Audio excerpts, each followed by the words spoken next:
Heartbreak Kid Shawn Michaels owns a rather unique legacy in professional wrestling. He's been hailed as an all-time brilliant performer, a wrestler whose combination of athleticism, instincts, timing, and charisma take a backseat to virtually nobody. Michaels has also earned scorn and criticism for his behavior at times, once derided as a scheming politician that apparently did everything he could to remain the primary voice in Vince McMahon's ear.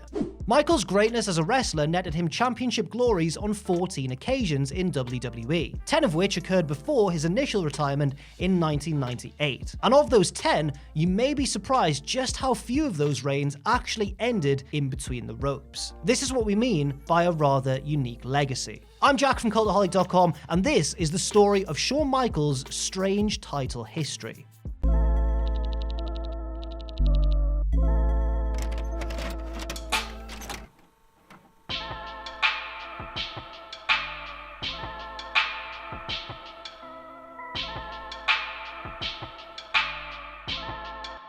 When Shawn Michaels properly signed with WWF in 1988 alongside Rocker's partner Marty Jannetty, it wasn't exactly clear what his ceiling was. Yes, he was a prodigious wrestler with dazzling acrobatics and impressive technical skills, but compared to the brawny heavyweights of the era, Michaels sometimes looked childlike by comparison. At the very least, the Rockers were viable contenders for the World Tag Team titles, but as far as singles gold went, none of that was assured for the future HBK. The Rockers persisted into the early 90s, pushing through a phantom title win over the Hart Foundation and eventually building to that violent split between Michaels and Jannetty. By the time Jannetty flew through the barbershop window, the WWF roster experienced an ease of congestion. Come 1992, the more muscular heavyweights were becoming a dying breed, thanks to increasing scrutiny towards steroid use in the world of sports entertainment. The timing was ideal for somebody like Michaels, who had all of the tools to be a credible top guy, while also possessing a physique that didn't set off any alarms. There was suddenly a lot less cultivated beef obscuring Shawn's path to the top. Within a year of betraying Jannetty, Michaels captured his first official piece of WWF gold, the IC Championship. Had SummerSlam 92 taken place in the States instead of London, there was a strong chance that Michaels' title win would have come over Bret Hart at the event, likely in a ladder match. Instead, Michaels had to wait a couple of months before unseating the man that did win the title from Hart at SummerSlam,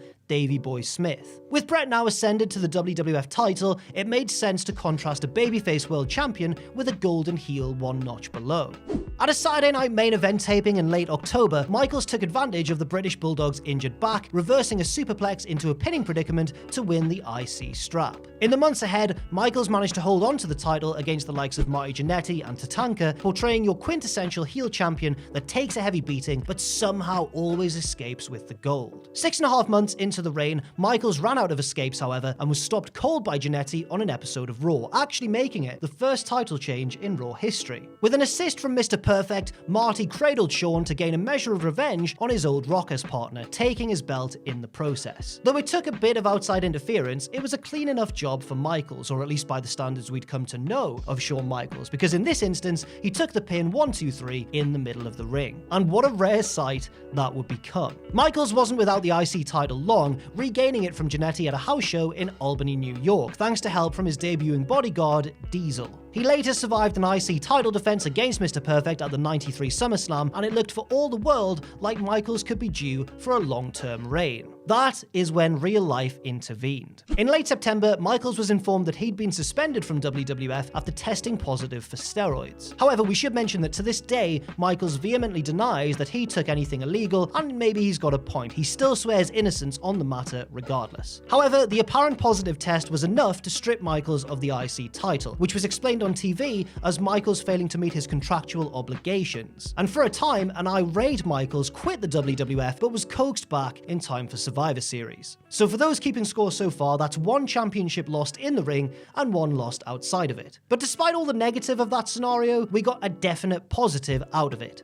When Michaels returned, he claimed to still be the Intercontinental Champion, disputing the title reign of the now recognized champion, Razor Ramon. And that is how we ended up with 2 title belts hanging above the ring at WrestleMania 10 for a ladder match that is still hailed as one of the all-time great bouts in company history. But Michaels fell short in that game-changing ladder war, and it wasn't until 5 months later that he got his mitts on another piece of gold. At a house show the night before the 1994 SummerSlam, he and Diesel defeated the Head Shrinkers to become World Tag Team Champions. was. The biggest positive of the ensuing reign was their defense against Razor Ramon and the 1-2-3 Kid on the second ever episode of Action Zone, which is enough justification to buy that Click Rules DVD that WWE put out, by the way. But again, the reign reached an abrupt end away from the ring. Michaels and Diesel had teased dissension at different points in their 3-month reign, and the dam finally burst at Survivor Series when Michaels accidentally superkicked his partner for the 3rd time in as many months. Following an ugly post-match scene, Michaels fled the venue, throwing down his half of the championship to symbolize the vacancy. Now, in defense of this decision of Michaels and Diesel not losing the belts inside the ring, they were being built for a world title match against each other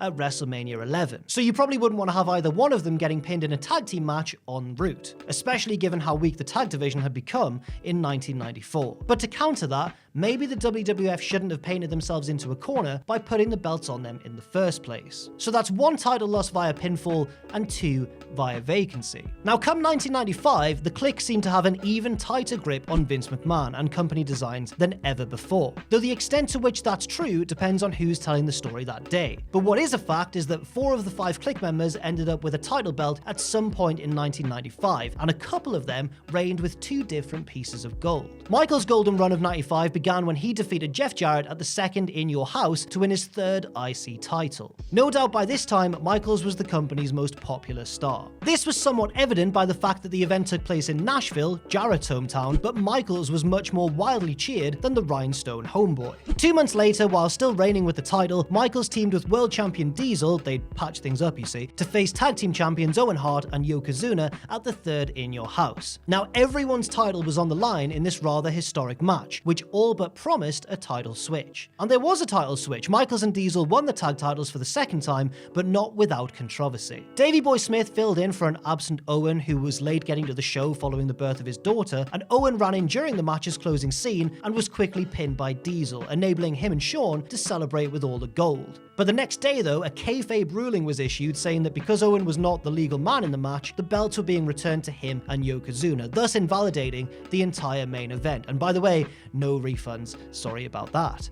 As for the IC title, Michaels parted ways with it in the following month. He was scheduled to defend against Dean Douglas, a real-life Clique enemy, at the 4th In Your House event. However, 9 nights earlier, Michaels was violently assaulted by a Marine outside of a Syracuse nightclub, following some sort of disagreement inside, and reports vary on that. Though some wrestlers, mainly Douglas, have questioned if Michaels' injuries were truly severe enough to prevent him from wrestling, the champion forfeited the belt to Douglas in a brief ceremony before simply walking away. So the updated score: 1 pinfall, 3 vacancies, and 1 off-camera switchback. Now we come to the world title runs, the period of Michaels' career where his on-screen accomplishments firmly placed him in the tier of pro wrestling's immortals. He won the '96 Royal Rumble and went on to WrestleMania 12, where he beat WWF champion Bret Hart in the overtime of that 60-minute Iron Man match. The culmination of the storied boyhood dream took place inside Anaheim's Arrowhead Pond as Michaels became the undisputed face of the World Wrestling Federation. Michaels' reign lasted 7.5 months, defeating opponents such as Diesel, Davey Boy Smith, Vader, and Goldust along the way. But it was a fellow babyface that did Michaels in, as Psycho Sid displayed heelish tendencies en route to pinning Shawn at that year's Survivor Series. And by heelish tendencies, we mean, the whole beating up Shawn's elderly mentor with a TV camera thing. That'll probably do it. And sure, this was all a setup for Michaels to win the title back in his hometown of San Antonio at the Royal Rumble, but still, chalk 1 up for the pin column. So 2 pinfalls, 3 vacancies,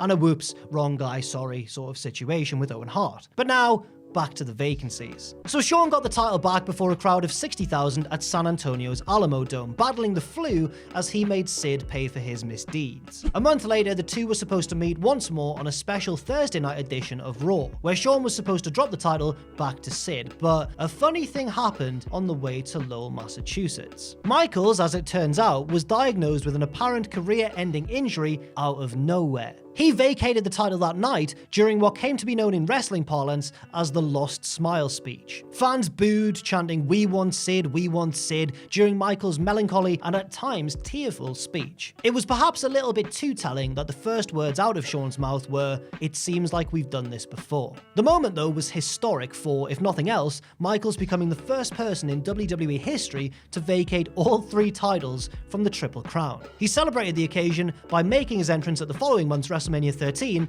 without limping. 3 months after losing his smile, Michaels staved off seemingly non-negotiable retirement by competing in a tag team title match on Monday Night Raw, teaming with Steve Austin to dethrone champions Owen Hart and Davey Boy Smith. It was an excellent match that ultimately cast Michaels and Austin in the time-honored role of mismatched partners who hate each other but still have to defend the belts together anyway. But the reign wasn't long for the world. 2 weeks after he and Austin captured the gold, Michaels stormed out of WWF following a locker room fight with now sworn enemy Bret Hart. Michaels apparently raged that the locker room was an unsafe working environment and threatened to jump to WCW, where 3 of his clique friends now resided. After tallying up, vacancies now lead pinfall losses 5-2, with 1 point going to some bait and switch goodness. In September, after electing to stay with the WWF, Michaels defeated the Bulldog in his native England to win the European title, which was a belt that Michaels hardly really had any use for. This became evident in December when Michaels, who was now also the WWF champion as well following some match in Quebec that you may have heard of, simply laid down and let DX buddy Triple H pin him in a sham European title match. I mean, it was a pinfall, but it could have very well been termed a handover. So how do you score this one? I think we have to give half a point to both of the leading categories, because while Shawn was pinned, calling it an actual match is like saying, you know, The Fiend versus Seth Rollins was